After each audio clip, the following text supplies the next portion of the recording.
Hello and happy day. My name is Antonia and welcome to Happy Day Homestead. I am an urban gardener in Zone 9B in the greater Houston area. And today I have been transplanting a lot of my seedlings that I have started for the late summer / fall harvest that I'm working on. So I'm gonna just update y'all on that. So here is the before. Here is how the green beans look. I don't know if I should have this stake closer to the green beans. It's about an inch away or inch and a half away. Let me know in the comments if so, and I will definitely move it. There has been some progress on the seedlings. Tomatoes are doing well. These are the cherry tomatoes. These are beefsteak tomatoes. Other beefsteak tomatoes have not sprouted yet. I believe that's what those are. But these two are doing well. I am going to wait until they get a little bit taller, and then I'm going to need to separate them. These two, I might need to separate early because they're super close. I think I probably dropped too many seeds in this cell on accident. These are basil, and they're doing well. These are they're getting their true leaves, which I am so excited for.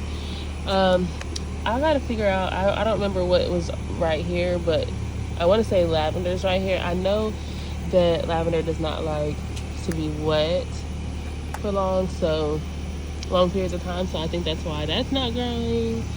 Then we have some green bell peppers, we have some big Jim chili peppers, we have the collard greens that are starting to get their true leaves, if you can see right there, and then the lettuce got true leaves.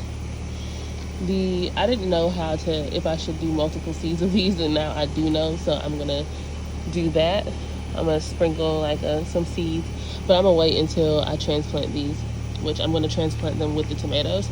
So I'm gonna add more seeds around them once I do that. These are the kale, they're getting their true leaves, and so yeah. Bell pepper plant is doing really well.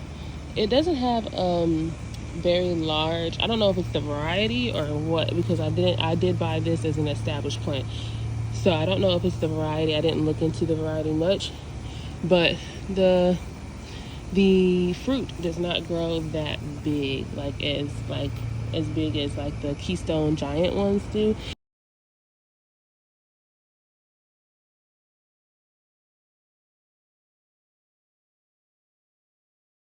And now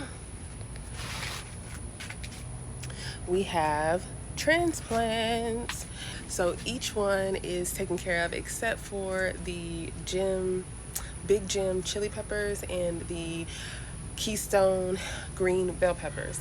So I'm going to transplant those a little bit later because they haven't gotten their true leaves yet, and I'll show you what I mean. The Keystone giant green bell peppers have not gotten their true leaves all the way. This one is working on the true leaves, but this one is not, and I think it had a little bit of I think it had another seedling next to it, and so that might be kind of stunting the growth a little bit, but the leaves came off, or an insect or something ate it. The big Jim chili peppers are getting their true leaves as well, but I want to just wait a little bit until they've gotten a little bit more established beforehand. We had a lot of rain, and so these are all transplanted, by the way. These were the green scallions, but the whatever this is, I think got a little root rot. I'm not sure. I can't remember what it was. Maybe it's broccoli. I want to say that's probably broccoli. It never actually came up, but hopefully, I don't know. We'll see if it comes up. But it definitely looks like it got a little root rot because it did rain a lot, and we have them under the pavilion. I didn't want to start them inside because, for one, I don't know what happened to my grow light, and so it was just better for me to just do it outside in a protected area. So I used the pavilion to my advantage, which I don't see anything wrong with that. This is urban gardening. This is my version of everything. So I did what I could. I'm working with what I have. All right, so what I have now is the cherry tomatoes. I have 3 of those planted. When I planted them, one of the, literally all the true leaves came off of this one. If you can see, it had true leaves growing, and they definitely came off. But I did dig these deeper, of course, because I want the stems to grow additional roots. and everything so that they can become, have a sturdy foundation. I did transplant the green scallions next to them, and then I have beefsteak tomatoes right here that I transplanted. I did the same thing as the cherry tomatoes. I dug them deeper than they were in the cells and buried the stems so that they can grow the roots for a sturdy foundation. Then I put some of my older, like literally like 2-3 year old green scallion seeds over here. Don't know if they're actually sprout. I did not test them. I know that some people say you can put them in water or whatever. I did not do that. Okay, I don't have time for that. So then I did the kale in here. Now they are pretty close. These two were in the same cell, and I did not move them in a good enough time, so they were kind of like really tangled, and I didn't want to disturb the root system too much, so I just put them in the same little hole area. Whatever happens. All right, and then I have butter crunch lettuce right here. Can you see that? Yeah. And then I have collard greens. All right, then I have some basil. They're so cute. Yay. All right, and then over here I'm trying a little experiment with strawberries. So all I did was peel some strawberries really thinly, and normally I see people put them on like a parchment paper or a paper towel and let them dry for a few days, and then they'll take off the seeds or scrape off the seeds or whatever. I did not do that because I did see someone, Yellow Door Urban Homestead, Asia. She said that she just did the peels and put them in soil, and then that's how she got her strawberry plants. And so I'm gonna do it that way. That's the easiest way for me because mommy brain does not allow me to remember a lot of things, so I'm just gonna do it this way. I will definitely keep y'all updated with how that goes.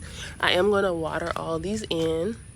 I thought it was gonna rain, and so I didn't want to water them in until I got done with everything to see if it was going to rain. I also put blood meal and bone meal in each of those just because I see a lot of people do that, and they are really successful gardeners, so I'm just sticking with what seems to work. I know that for the garden beans, I think I put a little bit of bone meal, but I know that they're really high in nitrogen, so I didn't want to like put the blood meal in the garden beans. Oh, speaking of which, let me update y'all on those, how those are going.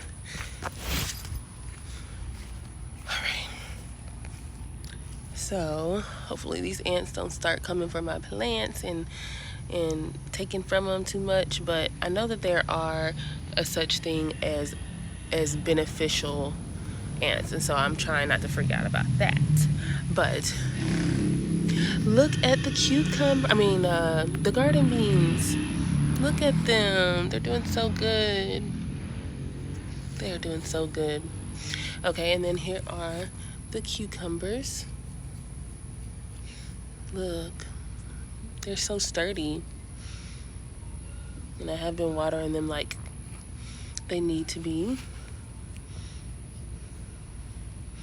Cucumbers. And then I have some lemon balm seeds right here.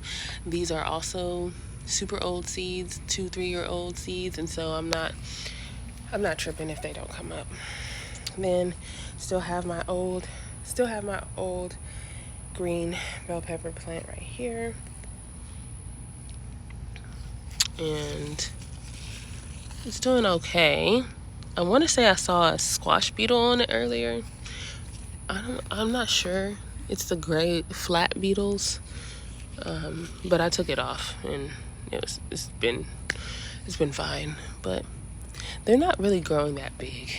I've grown bell peppers before, like earlier in the year, like in the spring and summer, like early summer, and so I've never grown it into the fall or the late summer into the fall. So I bought these in the late summer, and I'm going to try to overwinter them. I don't know how that's going to go, but they are not producing that well. Like I usually start them from seed. And so when I started them, whenever I bought this, I was already like apprehensive about it, but yeah, I don't know. I've just been grabbing from it as it produces and hoping that it starts to produce bigger fruits. But they get like literally like the size of a small apple, so, or like yeah, a peach or something. And so it's not really that big, but I'm not really tripping. We're producing food. That's all I can ask for. I am going to wrap this video up. Thank y'all for watching this video. If you liked it, of course, smash the like button, comment below some tips and tricks that you do in your urban garden, and I'll see y'all next time. Peace.